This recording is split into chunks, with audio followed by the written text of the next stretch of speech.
9.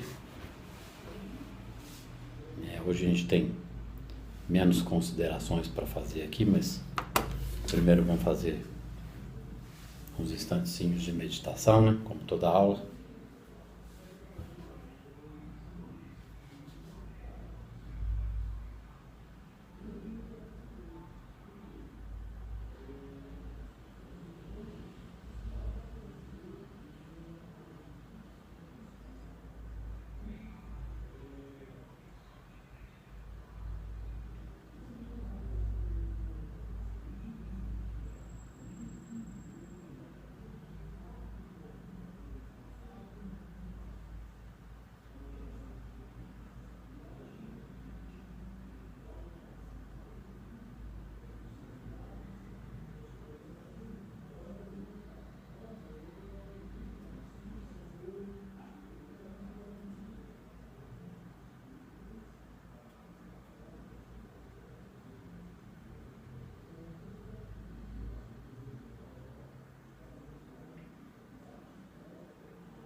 Entra, Ricardo.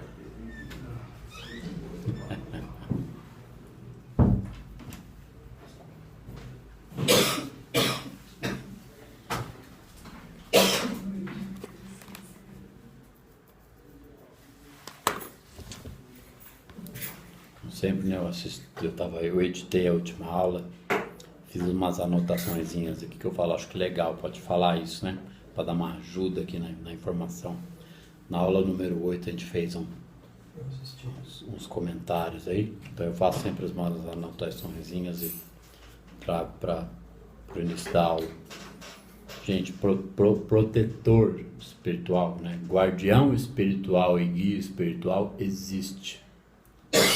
Cada um tem um guardião e um guia espiritual, mas eles não podem fazer muito por nós, não. Eles dão uma ajuda, uma intuiçãozinha, eles promovem uma determinada proteção com relação ao obsessor, isso existe. Mas se a pessoa não tiver focada na vida, produtiva, no direcionamento, se ela estiver se sabotando muito, se metendo muito em confusão, ou estiver aprontando demais, né? Se aprontando demais é bem vasto, a gente não precisa entrar aqui em detalhes, ela fica fora da ação do campo da proteção dessas duas entidades que cada um tem. Né? E mesmo quando a gente está andando bonitinho, direitinho, na linha, sendo um ser humano medíocre, normal, o que é medíocre? Não é palavrão. Medíocre significa mediano, na média. Na média, ninguém quer saber de nada, de aprofundar nada, está todo mundo na zona de conforto. Mesmo que o ser humano tente ser bom, que o bom do modo humano ele julga e critica o tempo todo, então ele não é tão bom assim, né? Porque ele está metido na crença em dois poderes, no bem e no mal. Mesmo quando o indivíduo leva uma vida mediana, a ação de guia espiritual e de guardião espiritual é mínima, só pode dar uma protegidinha. Não providencia prosperidade, não providencia abundância, não providencia cura de trauma e não vai providenciar nenhum pedido. Então, que interferência que eles podem fazer? Quase nenhuma. Protege um pouquinho da ação obsessora. Só. Porque se a ajuda espiritual que existe, porque tem 7 bi de encarnado, aproximadamente 30 bilhões de seres desencarnados. Se ele tivesse tanto conhecimento e pudesse ajudar tanto sim, estava tudo uma beleza. O planeta inteiro já tinha iluminado, nós não estávamos nessa situação. Né? Então, A questão iluminação espiritual ou tomada de consciência, ela é pessoal, intransferível e inadiável no PEC em que as coisas estão no planeta Terra. Por isso que apareceu mecânica quântica, que ficou alguns anos aí, poucas décadas, se falando do assunto segredo, que virou mecânica quântica, agora está explicando que mecânica quântica é consciência. Tem o pessoal, os cientistas do Quem Somos Nós são pessoas sérias, que entendem do assunto, tem o Deepak Chopra, tem o Amit Goswami, os outros lá, que é mais de uma dúzia, falando, explicando o assunto. Aqui no Brasil a gente tem algumas pessoas, mas uns poucos com conhecimento sério, porque o resto fica tratando a questão cursos de prosperidade. Isso é uma autoenganação, porque a prosperidade acontece, é natural, em função da transformação interior, é natural. O Joel, lá no canal do Regis Brother tudo junto, Regis com 2 Gs, é os áudios originais do Joel, que esse menino, o Regis, faz a tradução de forma fantástica lá, coloca umas imagens bonitas, faz um trabalho legal. O Joel fala o tempo todo de prosperidade, se as pessoas estudarem os 4 livros do Joel, como a gente sempre fala, que é o Caminho Infinito, a Cura pelo Espírito, o Trovejar do Silêncio e o Praticando a Presença, as pessoas vão ver que está recheado de coisa relativa à prosperidade ali, porque não tem como trabalhar a espiritualidade, trabalhar a sombra, conhecer ego, superego, self e essa história toda, e a pessoa não passar por uma transformação interior que canaliza a libido dela na produtividade, na criatividade. É inevitável, é matemático. E as pessoas que adiam o processo com a zona de conforto, que outro dia eu vi um comentário num vídeo que a pessoa falou assim, nem era meu, era de outro palestrante. Ela falou, desanima esse negócio, mas tem que estudar demais, vai levar 200 mil anos para mim aprender alguma coisa.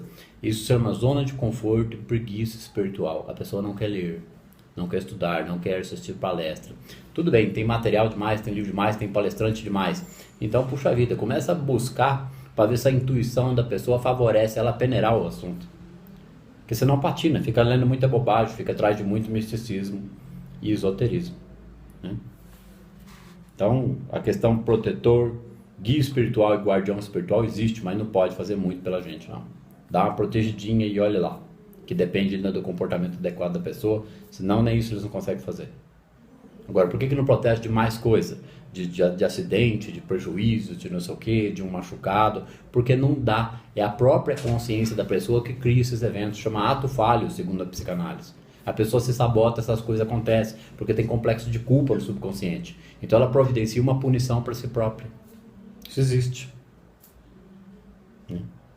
Quando eu estava fazendo o curso de psicanálise, tinha 30 pessoas na sala, né? Isso foi lá na Sociedade Paulista de Psicanálise, e a gente começou o curso em 30 e poucas pessoas. Terminaram 6 pessoas. Porque a gente fica cabeçudo no curso, quando começa a passar pelo processo, aprender, entender essa questão do trabalho com a sombra, ego, superego. Isso porque é um trabalho básico, hein? Não é que nem o seu Jung propôs, não é no nível em que nós passamos aqui nas aulas. Mecânica quântica não passa nem perto. Não passa com o conteúdo que eu passo aqui. É uma coisa suave. É o trabalho tradicional. A mecânica quântica expande muito mais a compreensão disso daí. Então nós éramos em 30 e poucos alunos, o curso terminou em 6. Mas no primeiro trimestre, um casal que era evangélico abandonou o curso. Porque a hora que escutou a explicação sobre ato falho, que o ser humano providencia um corte no dedo, uma batida de carro, um prejuízo financeiro, eles não aceitaram essa situação. Que o subconsciente promove uma punição para si próprio. Aquilo foi intragável para eles. E aquele casal de evangélicos que estava fazendo o curso, não é nada contra os evangélicos, vocês sabem que eu sempre falo que ciência cristã, estudo da palavra, é pura mecânica quântica, eu sou até a favor dos evangélicos que estudam e se dedicam ao estudo da palavra, mas não adianta nada estudar a palavra e ficar achando que o capetão é o diabão externo que quer carregar essa vida da gente. O inimigo é interno, é o ego. Ele se esconde no último lugar em que as pessoas imaginariam em procurá-lo, dentro de nós mesmos. Então essas 2 pessoas abandonaram o curso quando escutaram falar ato falho, que o ser humano com seu subconsciente provoca as próprias sabotagens e os problemas na vida. Por isso que a psicologia, a psicanálise começa falando sempre, deveria, né, pelo menos, ou deve, né, quem faz o trabalho direito, falar para o paciente: escuta, você tem que assumir responsabilidade sobre sua vida, porque toda desgraça que aconteceu, todo problema que você teve ou tem até hoje, é 100% sua responsabilidade, mesmo que você esteja envolvido com outras pessoas, não interessa. Quando a pessoa assume isso para ela, a coisa começa a mudar. É o tal do trabalho com a sombra. Vamos falar de uma questão Santos. Teve uma palestra no início do processo Desmistificando a Mecânica Quântica. Por que esse trabalho no conjunto todo chama Desmistificando a Mecânica Quântica? Porque precisa desmistificar o assunto. Mecânica quântica não é misticismo, não é pensamento mágico. O que é a verdadeira mística? Por que existe misticismo e esoterismo? Derivou da palavra mística. Quem que eram os verdadeiros místicos? Sábios, profetas, santos, videntes, heróis, alquimistas, os mestres ascensionados. As pessoas que entenderam a questão consciência, o Jesus Cristo, o Buda. O Jesus Cristo tinha 12 apóstolos, 12 discípulos fiéis, que ele ensinou a prática da presença de Deus. 12 metafísicos como ele. E o seu Buda? O seu Buda tinha 50 mil, e essa informação ficou perdida na história. Ele revolucionou lá a região dele na época. Depois disso aí tudo sumiu, acontece isso mesmo. Mas agora, com o advento da mecânica quântica, se explicando que mecânica quântica é consciência, isso precisa ser compreendido. Até tinha menos comentários, virou mais, porque o assunto surgiu aqui na hora. Eu tinha falado que eu ia que eu ia assistir, meio a contragosto, uma palestra que me indicaram, referente a um tema que foi dado num centro espírita. Vamos lá. Cadê o negócio?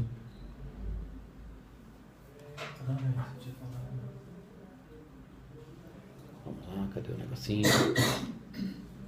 Tá aqui. Para ver o nome direitinho da palestra, eu tô pondo aqui no YouTube. Quem quiser conferir, tá lá, Tem meia dúzia de visualização, mas vamos lá. Palestra Espiritismo Precisa da Física Quântica, parte 1 e parte 2. O indivíduo que dá essa palestra é um espírita kardecista clássico, de conhecimento raso. O que é raso? Raso é o normal, não significa que é ruim. Raso, porque deveria ser mediano, mas é raso, senão não teria falado as coisas que ele fala ali. Então na parte 1 ele apresenta vários vídeos, várias coisas do Quem Somos Nós, Dr. Quantum, não sei o que, dupla fenda. Na segunda ele inicia com a mesma coisa, aí ele faz uma crítica ao Sr. Deepak Chopra, dizendo que ele fala ele fala da questão mecânica quântica, mas não fala de espírito, não fala de corpos sutis. Quem assistir, busquem, pessoal, no YouTube, um vídeo que chama Corpo Quântico, dura 40 e poucos minutos. Ali explica a dinâmica, que nem é a meditação da prática da presença, nem é a meditação da verdadeira mística, meditação contemplativa, que para entender essa meditação que é a mais eficaz e a verdadeira meditação de todas que já existiu, porque todos os avatares a praticaram. Para aprender essa tem que estudar as obras do Joel. Mas vamos falar da meditação transcendental, que já produz grandes benefícios, neuroplasticidade, mudança nos hormônios, percepção cognitiva melhor. Nesse vídeo Corpo Quântico que tem no YouTube, são 40 e poucos minutos explicando o processo da meditação e a função do ser humano no planeta Terra. Então ali explica que a meditação transcendental promove organização dos chakras, limpeza dos corpos sutis, limpeza psíquica, limpeza de larvas e miasmas astrais, que vamos entrar no tema espiritismo. Promove toda essa limpeza aí. Promove tomada de consciência, porque a pessoa está habitando o templo do seu próprio ser. É o filho pródigo que retornou à casa do pai, está praticando a meditação. Então, como o seu Jung dizia, quem olha para fora sonha, quem olha para dentro desperta. A pessoa inicia o processo de retorno à casa do pai.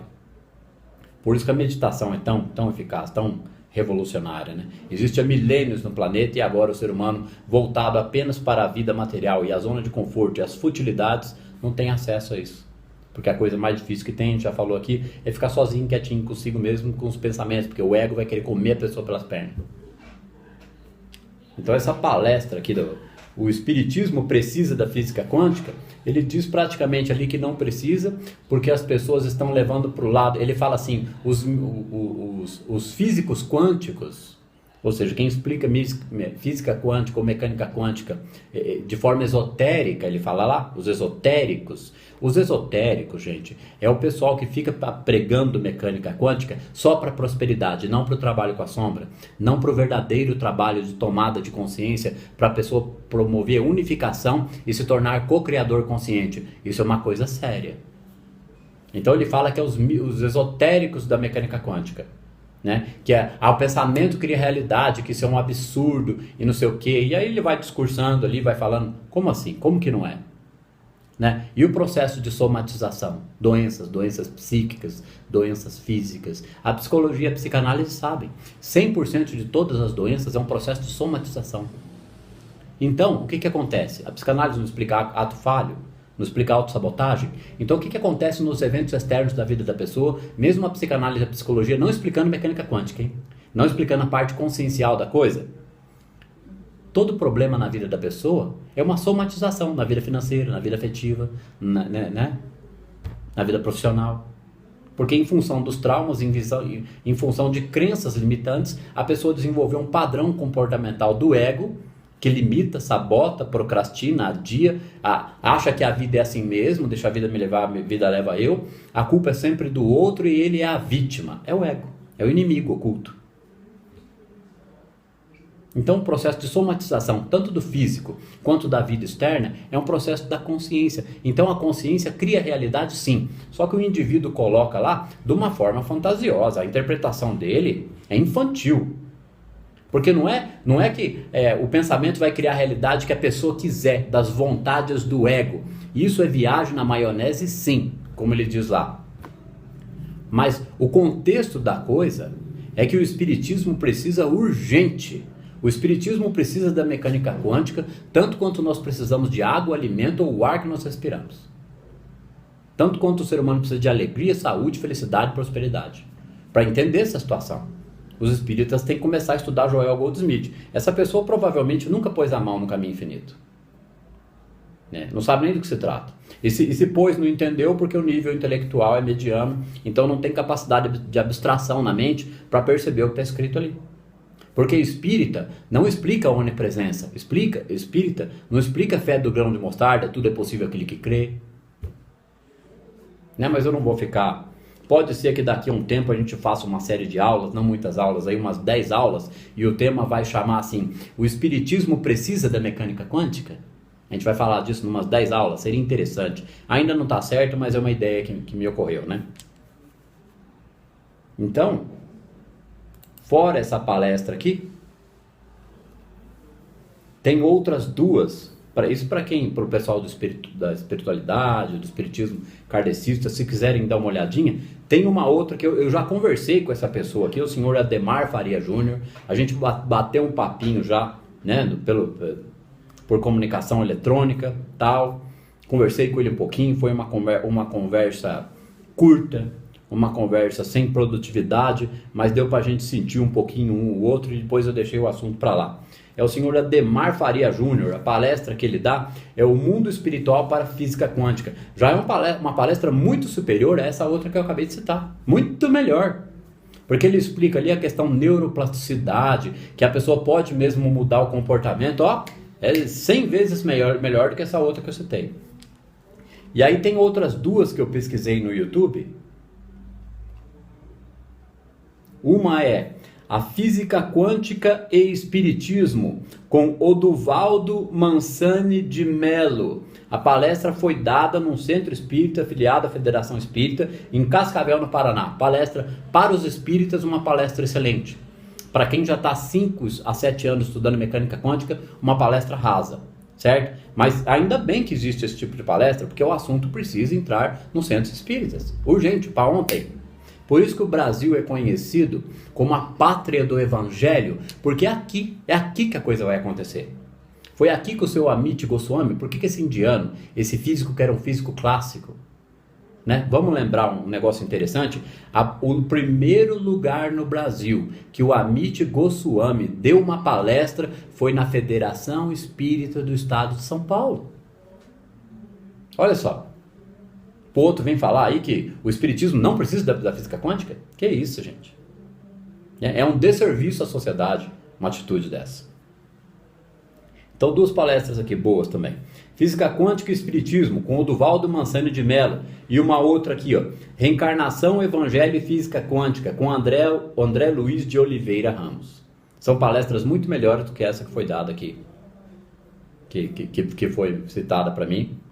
Que ele tem uma interpretação infantil ali de que é impossível que achar, ele cita a dupla fenda, que ele fala que achar que o pensamento comanda o comportamento do elétron, que causa chama interferência construtiva. Essa pessoa nunca leu o Universo Autoconsciente, nem o campo da Aline McTaggart, ele não estudou com detalhe o Quem Somos Nós, não foi fazer uma pesquisa sobre aqueles os cientistas dos Quem Somos Nós, quem são eles, o que eles publicaram. Ele fala que o Deepak Chopra não conhece sobre corpos sutis. Como assim? Lógico que ele conhece aprofundadamente a questão chakras, a questão corpos sutis, corpo astral, corpo mental, corpo causal, perispírito. É lógico que ele domina esse assunto, gente. Né?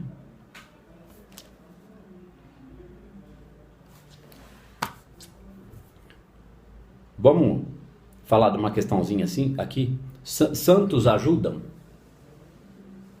A gente acabou se estendendo um pouquinho mais, mas hoje a gente vai terminar um trecho da potencialidade pura para entrar na lei da dádiva. Então, estou recheando aqui um pouco com umas informações que interessam. Os santos ajudam? Se os santos ajudassem o quanto as pessoas pensam que eles ajudam, o planeta Terra era o céu. Porque o que mais tem a gente rezando, gente fazendo promessa, gente rezando, gente fazendo promessa. Santo ajuda a estabelecer zona de conforto emocional. Fé de fundo emocional. Eu acredito para não sofrer, acredito que um dia ele vai me ajudar. De vez em nunca acontece um milagre aqui e um milagre acolá, que é providenciado pela própria fé da pessoa. Ela acredita tanto que ela consegue uma benesse aqui, outra ali e tal e tudo, mas isso aí não é regra geral, é uma exceção raríssima. Que é uma manifestação do estado de consciência daquela pessoa que tinha aquela necessidade urgente de uma manifestação. Né? Então quem que é santo? Santo é uma pessoa que se iluminou, um ser humano normal. Ele entendeu o processo da mística, a verdadeira mística, que era a prática da presença de Deus. Iluminou, cascou fora. Já era, não pode fazer mais nada pela gente. Porque senão eles estariam agindo. Está em outra frequência, está em outra dimensão. Eles trabalham lá? Trabalham a nosso favor? Com certeza. Mas não tem uma atuação efetiva fazendo melhor. Não tem Santo Papai Noel, nem Deus Papai Noel. A iluminação espiritual é um processo individual, intransferível e inalienável. Eu também citei na outra aula a questão iluminação em uma encarnação, né? Que eu falei que assim é para uma vida. É para uma vida, para aqueles que já têm a compreensão para isso, que vão se dedicar ao estudo, que vão mergulhar de cabeça na meditação, porque vai iluminar, vai virar um Jesus Cristo da Silva? Vai iluminar, vai virar uma pessoa com altos poderes? Não, gente. Se virar uma lâmpada de 25 velas, de 50 velas nessa encarnação, já está ótimo. Ele não é mais um problema para ele, nem para a sociedade. E a vida dele muda na parte de relacionamento, na parte profissional, na parte intelectual, muda tudo. Como o seu Joel diz, um grãozinho de compreensão que a pessoa tenha da prática da presença de Deus na vida dela, muda tudo, ela se torna um co-criador. Porque ela vai servir o todo, não vai servir mais os desejos do ego. Então, porque o que é um ser negativo? Ele nega a onipresença de Deus, ele acredita em Deus com todas as suas forças, mas ele não entende a questão onipresença. Está em todo lugar, está dentro dele, o reino está dentro de vós. Ele não sabe trabalhar isso, não elabora isso. Onipresença, onipotência, onisciência, onibenevolência são atributos de Deus. Deus está acima do bem e do mal. O ser humano tem que abandonar a questão crença no bem e no mal, dois poderes, dualidade. Isso só é possível, pelo menos no material que eu avaliei, ou estuda o Humberto Roden, ou estuda Viktor Frankl, ou vai estudar logosofia, né? Viktor Frankl é a logoterapia, ou vai estudar logosofia, que é um pouco mais precário, ou vai estudar Joel Goldsmith. Porque um dos maiores palestrantes do Brasil falou na palestra Gato Mágico, que sem trabalhar a sombra, sem chance, soltem a mecânica quântica. Então, iluminação e uma encarnação é para poucos, é para aqueles que vão se dedicar ao processo. Né? Agora, que nível de iluminação vai atingir? Depende da dedicação de cada um. Pode virar um Joel? Lógico que pode. Joel era o metafísico. Pode entrar. Tudo bem. Vou pegar uma cadeirinha para você, peraí.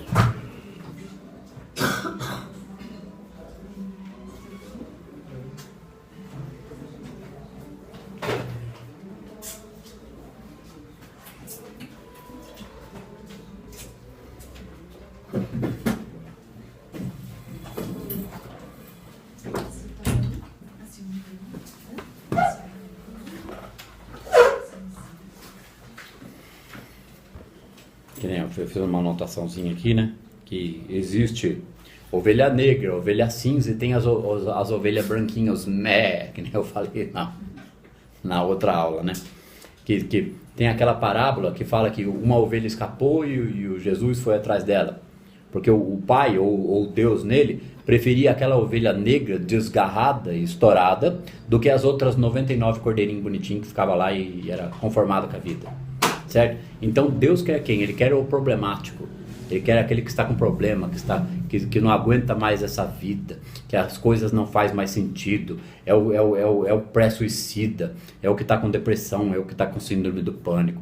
É a pessoa que está cheia de conflitos, ela nem tem essas doenças, mas ela quer dar certo na vida, ela não sabe como, ela já buscou tudo quanto é lugar, igreja, misticismo, esoterismo, tá de saco cheio, não deu certo, ela tá pulando de galho em galho, e a coisa não deu, ela tá percebendo que tem algo errado.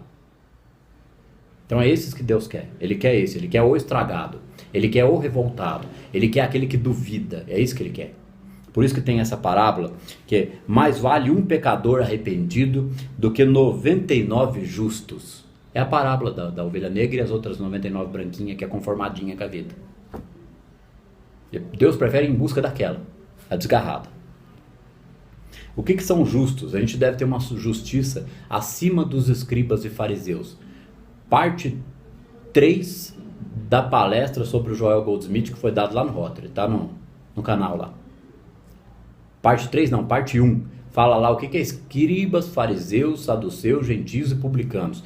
Vamos falar rapidinho, só quem era escribas e fariseus eram os doutores da lei, 10 mandamentos. Eram os padres, os pastores de hoje, eram os escribas e fariseus da época, eram os doutores da lei. Eles achavam o povo a ralé, os ignorantes, os inimigos, só eles eram os bambambam, eram os escribas e fariseus. Então eles eram mestres em 10 mandamentos, olho por olho, dente por dente. Eles não tinham entendido a lição dos outros profetas que tinha na Bíblia, que trouxeram a mesma lição que o Senhor Jesus Cristo trouxe. Só que o Jesus foi um grande avatar, ele veio para revolucionar a situação. Não é que ele era de luz, ele veio de outra dimensão, lá da galáxia, ele veio, o grau de luz dele era tremendo e nós nunca vamos chegar até lá. Ele era ser humano comum, igual a gente. Ele chegou aqui, revoltou, falou, que merda é essa? Né? Estudou cabala, estudou um monte de coisa, chegou na mística, despertou e falou, peraí, vamos acabar com isso. E aí botou a boca no trombone, naquela época lá. Então ele achou que era possível passar esse conhecimento para o povo. Então ele desceu no povo, catou os pescadores, vem cá turma, que eu estou precisando de uns ajudantes. E saiu falando. Curou dezenas de milhares de pessoas naquela época.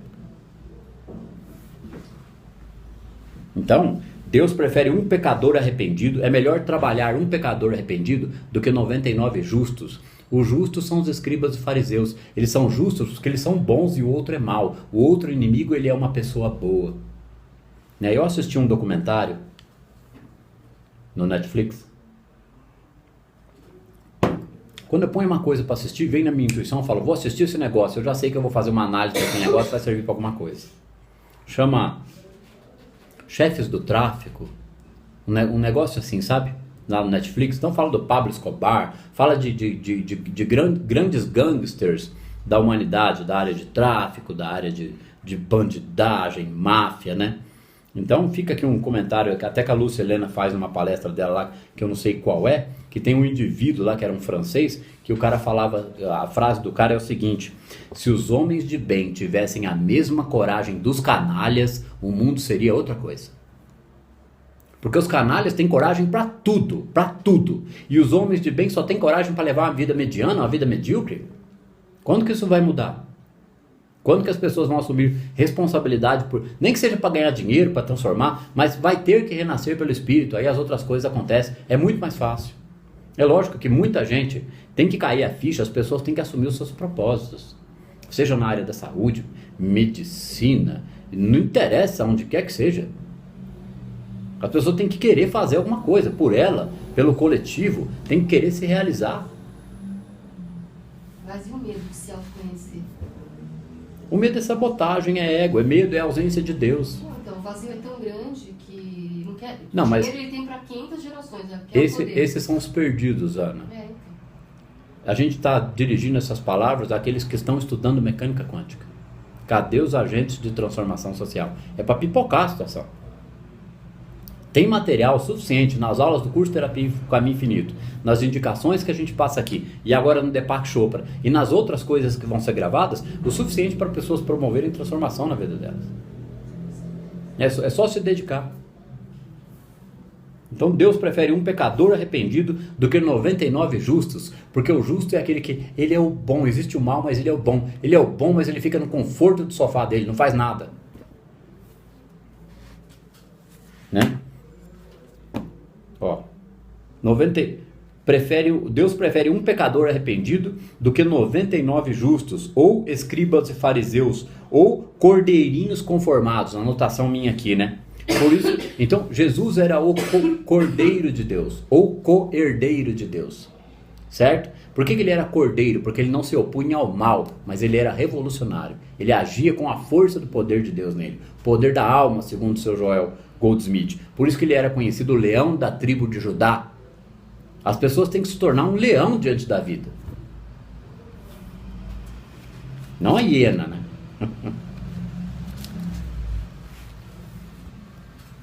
João Paulo.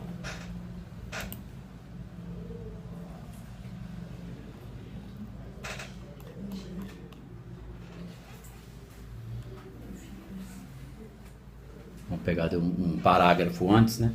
A serenidade por si constitui a potencialidade da criatividade. A serenidade. Serenidade quem vai providenciar é conhecimento intelectual, expansão de consciência e meditação, certo? A serenidade por si constitui a potencialidade da criatividade. O movimento por si constitui a criatividade restrita a um determinado aspecto da sua expressão. Então, mecânica quântica, entender dupla fenda, entender mecânica quântica enquanto consciência, não é perlim-pim-pim, é para a pessoa resolver os seus conflitos emocionais e sair agindo, sair fazendo, não ser o conformado que estuda um livrinho de vez em quando e leva uma vida mediana.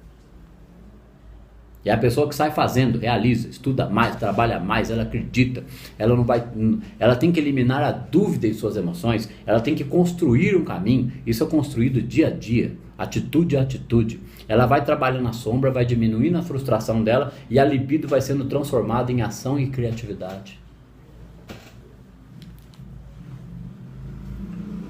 Aqui. A serenidade por si só constitui a potencialidade da criatividade. O movimento por si constitui a criatividade restrita a um determinado aspecto da sua expressão. O movimento por si, movimento, ação, se movimentar na vida. Aqui não tem as páginas nessa cópia que eu estou analisando aqui. É antes da lei da dádiva, um trecho antes. Mas a combinação de movimento e serenidade permite-lhe libertar a sua criatividade em todas as direções, para onde quer que o poder de sua atenção conduza. Mas a combinação de movimento e serenidade, serenidade é o trabalho com a sombra, certo? E a meditação permite ter serenidade, é entender a questão ego, superego, self. Mas a combinação de movimento e serenidade, movimento é de se colocar em relação aos objetivos e propósitos, se esforçar para realizá-los, adquirir conhecimento, colocar em ação, trabalhar a dúvida, vai, age, toma ação num dia, outro no outro, reinterpreta a realidade, vai, escapa daqui, escapa dali, segue em frente, não desiste, vai. A combinação de movimento e serenidade permite-lhe libertar a sua criatividade em todas as direções. Ele vai ver que isso vai se libertar em todas as direções na medida em que ele vai vencendo as resistências do ego de agir dessa forma. No começo dá trabalho, para tirar o trem da inércia, sai faísca pra cacete no trilho. Tá 0 por hora, como é que vai atingir 80, 100? Né? Sai, vai, e tem que continuar, pôr lenha na fornalha e seguindo em frente. Ó, permite-lhe libertar a sua criatividade em todas as direções, para onde quer que o poder de sua atenção o conduza. Esse ônibus branco não é de ninguém aqui não, né? Então eu aconselho tirar, parar lá em cima da faixa. É bom que eu bati multando ele. Ah, tem guarda? Quer ir lá? Pode ir lá, a gente espera. Ah, pode continuar, né? Porque...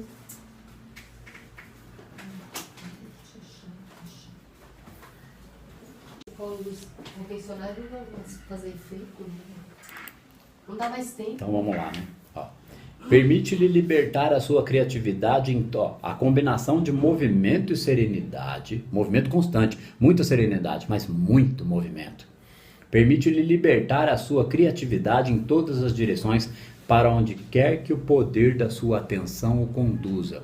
Então essa consciência cósmica, o campo unificado, que é a onissapiência do universo, ele dirige a consciência dos inconscientes. E aquele que está se tornando consciente, esse começa a perceber que ela o dirige, e para onde quer que a atenção dele o conduza, ele vai enxergando sincronicidade.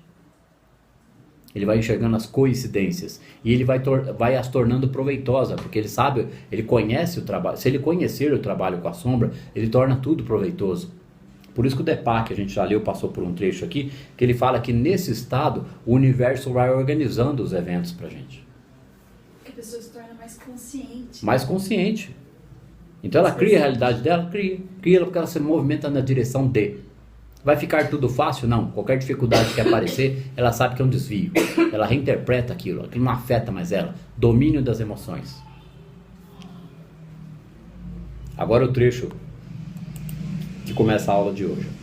Para onde quer que o movimento e a ação o conduzam, não deixe que a sua serenidade interior o abandone.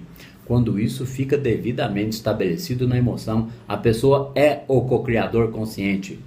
Porque ela dominou o trabalho com a sombra, ela serve o todo, ela iluminou. Então iluminar não é sair flutuando, não é sair transformando um copo de água em vinho. Iluminar é estar atento e consciente do trabalho com a sombra. Né? É ele que interfere na realidade, não é a realidade que interfere no emocional dele.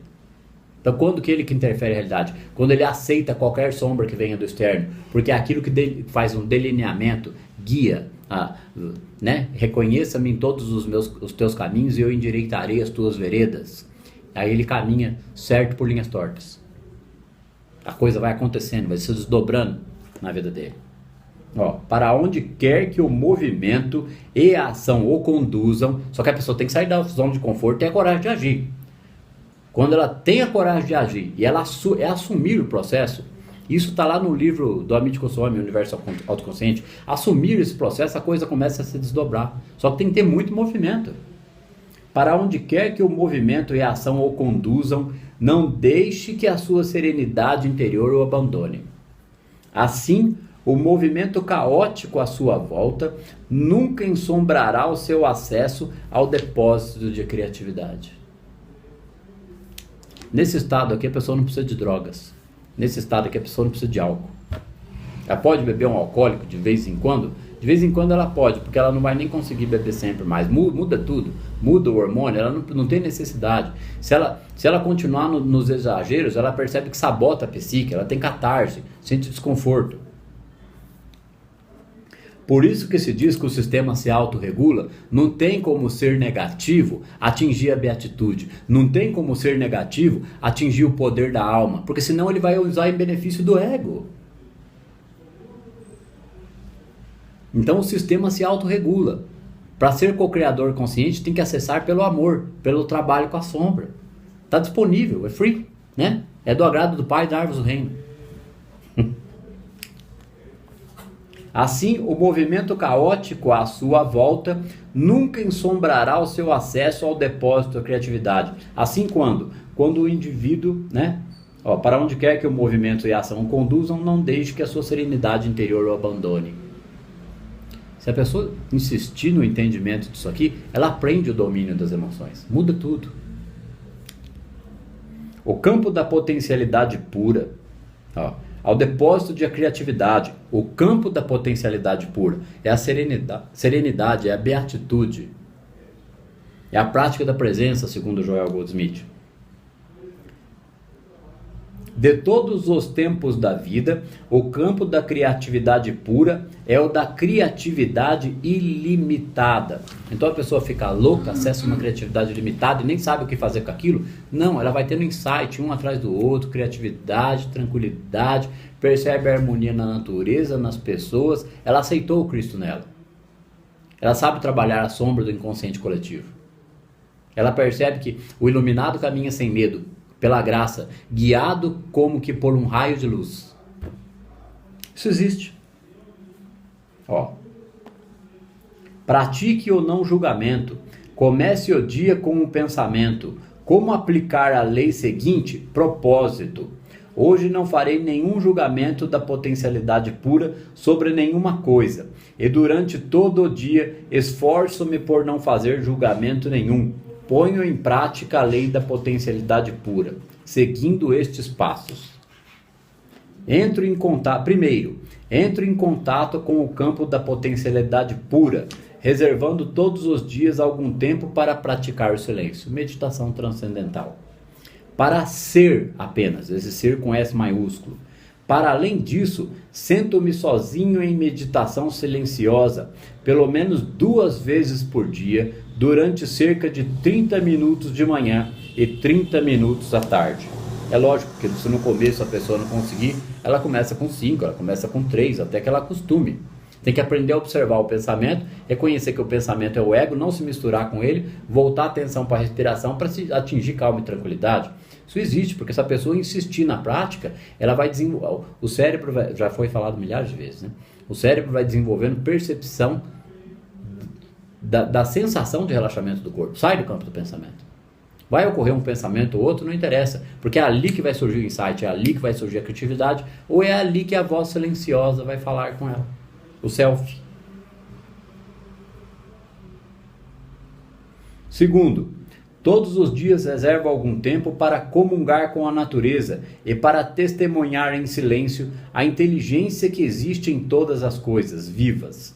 Sento-me em silêncio e contemplo o sol, escuto o som do oceano ou de um rio, ou aspiro apenas o perfume de uma flor.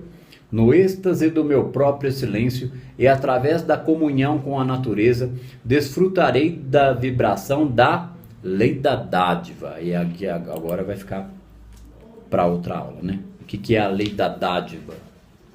Então, é a segunda lei que o Deepak Chopra vai explicar sobre lei da potencialidade pura, lei da dádiva. São 7 leis que fala esse livro, né?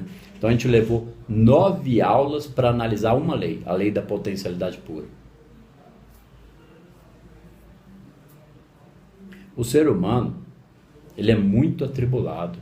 Essa questão dele não entender a comunhão com Deus provoca muitos transtornos emocionais.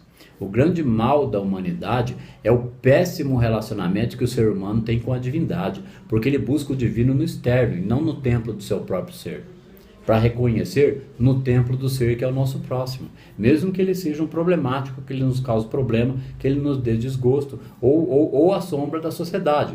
Vamos ficar com medo da bandidagem e dos políticos e dessa situação caótica e papasto de tartaruga até quando? As pessoas têm que mudar a sua própria vida. Tem que ser o ator principal de sua própria vida, não o espectador da vida de quem faz sucesso.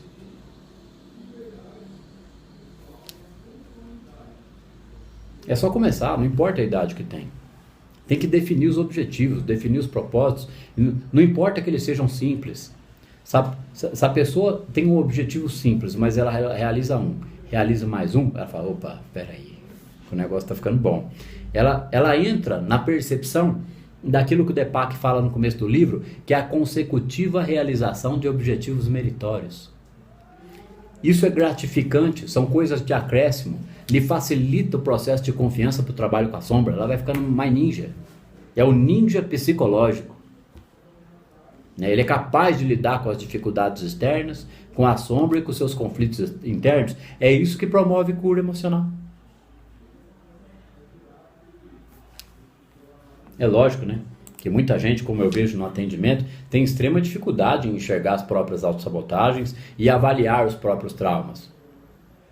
É porque chega para a terapia, eu vou aplicando conteúdo, eu faço acolhimento, aplico, enxergo aqui, enxergo ali e indico. Eu indico, estuda, lê tal coisa, veja tal coisa, estuda assim, medita assado. Se a pessoa adiar o processo, ela está adiando o avanço na terapia.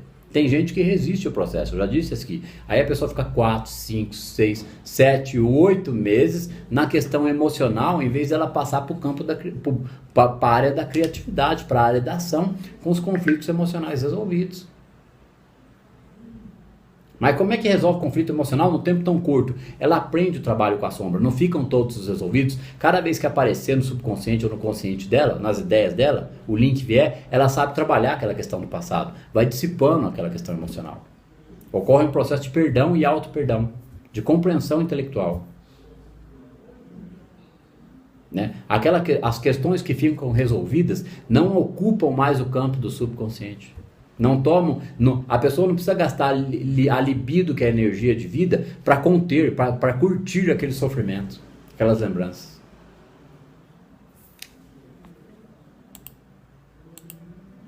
E na terapia, é um ou outro, tá? É uma minoria. A maioria assimila bem o processo, porque não adianta querer participar da terapia da psicanálise da alma se não estiver a fim de estudar com seriedade as obras do Joel Goldsmith. Faz parte do contexto, né?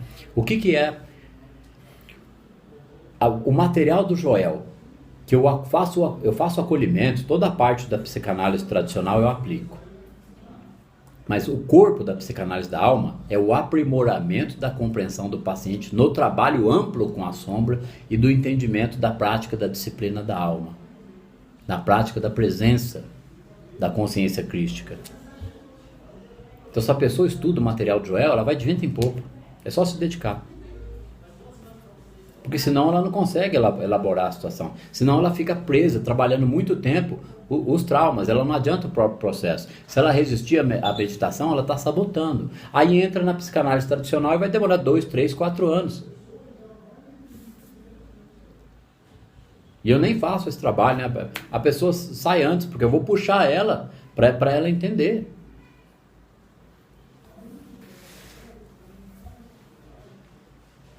Porque Deus é Deus, não tem o que o todo não resolva. Ele resolve porque a gente entra em frequência com ele. Ressonância é com o todo, tá? A ressonância sempre é com o todo. As pessoas precisam entender isso. Eu não vou fazer pedido, porque tem essas historinhas por aí, né?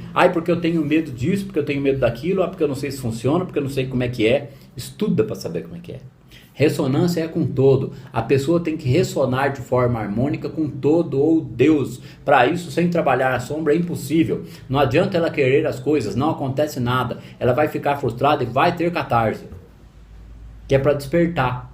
Se ela pede uma frequência, certo? Se ela está tentando entrar em contato com o todo de alguma forma e ela não promove mudança interna, ela vai sentir dor emocional, frustração, as coisas vão piorar. É um negativo, que nega a onipresença, quer as coisas. O que vai acontecer? A água bate na bunda para sentir dor, para a coisa mudar. Porque ou vai pelo amor ou vai pela dor. Quem resiste ao processo, quem se sabota, acaba entrando na dor. E vai ficar sambando, patinando ali até quando? Então na próxima aula a gente vai falar da lei da dádiva. Alguém quer fazer algum comentário? Essa lei da potencialidade, então, quer dizer, está tudo dentro da gente, só não bloquear. E aumentar a vibração, elevar a vibração através de pensamentos, sentimentos. Obrigado pela sua colocação, Ana. A lei da potencialidade pura é que o campo unificado ou vácuo quântico, que é a própria onipresença, está dentro, está fora, está em todo lugar, permeia todas as coisas, ele é amor incondicional. Então ele é a própria paz. né? A minha paz eu vos dou, não como o mundo a dá, mas como eu a vos dou. A paz que o Jesus trouxe para nós, era a paz que ele percebeu no próprio Pai, que era o Deus, o todo, o invisível. Então a lei da potencialidade pura é a serenidade, é a beatitude, é a alma.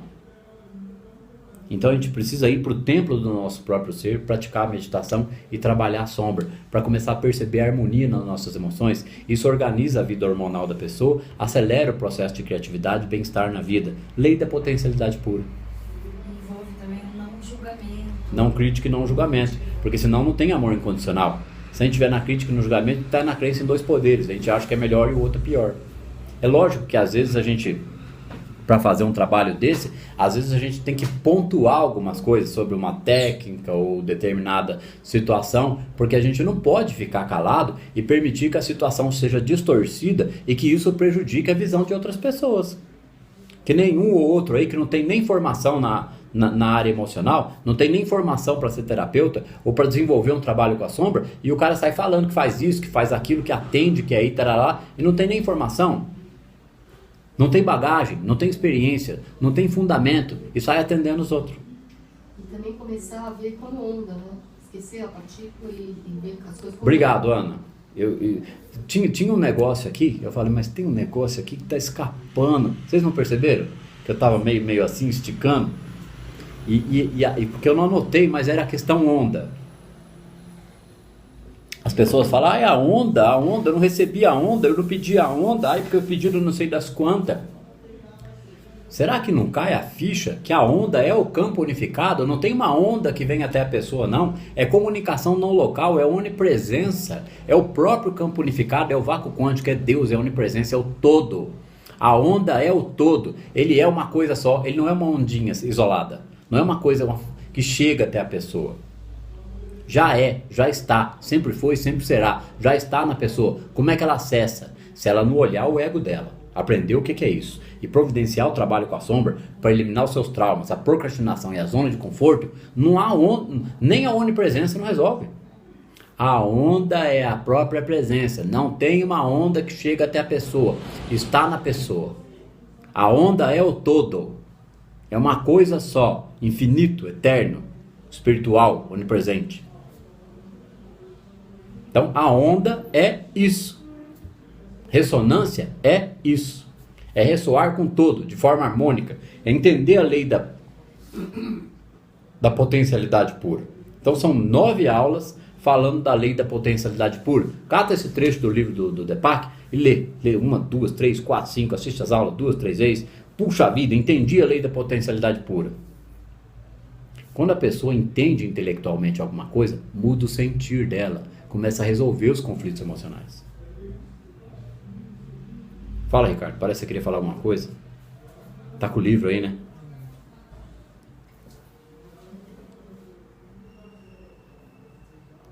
acessar a frequência para estar...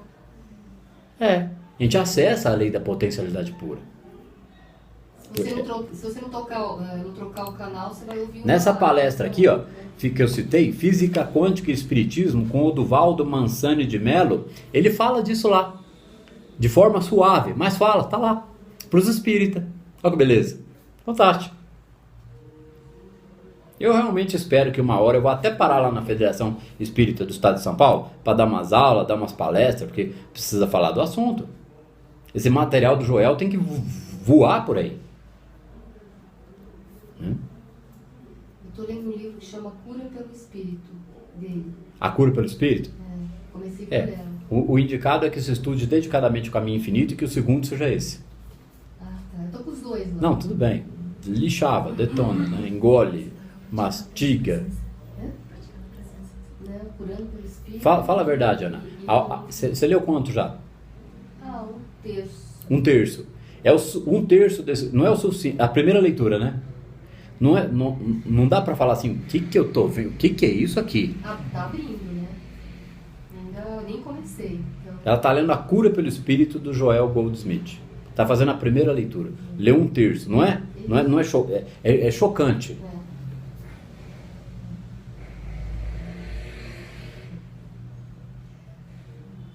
No final desse livro, em algum trecho lá, ele fala assim, ó, Todos aqueles que tiverem lido esse livro deveriam assumir sobre si a responsabilidade de curar pelo Espírito. Acho que só isso já é para levantar a orelha, não?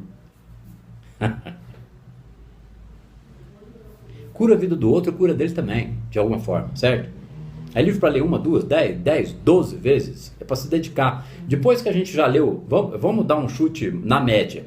Depois que já leu uma dúzia de vezes o Caminho Infinito, o Trovejar de Excelência, a Cura pelo Espírito e o Praticando a Presença, a pessoa não vai, de vez em quando ela vai dar uma lidinha e tal e tudo, mas ela vai estar vivendo no campo da potencialidade pura. Ela vai estar totalmente habilitada na prática da presença permanentemente, dormindo, acordada, muda tudo. É como se abrisse uma janela, né? Ela vive a consciência da quarta dimensão, certo? Você começa a ver diferente. Vive a consciência do Cristo, em alguma medida. E aí que o crescimento é exponencial. O que é exponencial? 2, 4, 8, 16, 32, 64, 128. Ela percebe isso aflorar na vida dela. É a ação de Deus, gente, é a graça. Ou a beatitude, como diz o Deepak aqui. Beleza? Acho que foi bem legalzinha a aula.